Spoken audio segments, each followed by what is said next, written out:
నిన్న మా marriage day అని చెప్పగానే చాలా మంది విష్ చేశారు. విష్ చేసిన ప్రతి ఒక్కరికి పేరు పేరున హార్ట్ఫుల్ గా thank you so much. Evening మా ఆయన గారు సింపుల్ గా కేక్ అయితే పట్టుకుని వచ్చిండు, ఒక హాఫ్ కేజీ. బట్ నాకెందుకో సెలబ్రేట్ చేసుకోవాలన్న ఇంట్రెస్ట్ అయితే లేదు. పడేసినట్టు అవుతుంది. సో మళ్ళీ ఏదో ఒక నెగటివిటీ అనిపిస్తుంది. సో నార్మల్ గా సెలబ్రేట్ చేసుకుందాం అని చెప్పేసి కేక్ తీసుకొచ్చిండు. ఇది మా 8th యానివర్సరీ. ఈ 8 సంవత్సరాలలో చిన్న చిన్న గొడవలు, happy moments, sad moments, dull అయిన రోజులు చాలా ఉన్నాయి. But end of the day ఒకరినొకరు అండర్స్టాండింగ్ చేసుకొని ముందుకు వెళ్ళడమే రిలేషన్షిప్. నేను ఏదైనా తప్పుగా అండ్ ఓవర్ గా మాట్లాడి ఉంటే సారీ అండి. ఈ బ్యాక్గ్రౌండ్ ఫ్లెక్సీ చాలా బాగుంది కదా ట్రెడిషనల్ గా. యాక్చువల్ గా నేను దాన్ని ఆన్లైన్ నుంచే తీసుకున్నాను.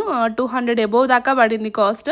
బట్ కాస్ట్ ఎక్కువైనా కూడా లుక్ వైజ్ అయితే చాలా బాగుంది. ఒక పాజిటివ్ లుక్ వచ్చింది. యాక్చువల్ గా అది ఇంకా చాలా పొడిగుంది. బట్ మా వాల్ కి సరిపోవట్లేదు అని చెప్పేసి అటు ఇటు మలిచిన ఇంకా ఫైనల్లీ మా బావ దగ్గర ఆశీర్వాదం అయితే తీసుకున్నాను. యాక్చువల్ గా సెలబ్రేట్ చేసుకోవాలి అనే ఇంట్రెస్ట్ అయితే లేదు. బట్ మా బావ కోసం వెంటనే సింపుల్ గా డ్రెస్ చేంజ్ చేసుకుని వచ్చిన. కేక్ తో పాటు స్నో మోడల్ కూడా తీసుకొని వచ్చిండు. బట్ కేక్ కటింగ్ అంతా అయిపోయిన తర్వాత మేమే స్ప్రే చేసుకున్నాం. ఇంతకీ ఈ వీడియో ఎలా ఉంది, నచ్చిందా? మరి ఉంటాను, నెక్స్ట్ వీడియో కలుద్దాం. Bye friends.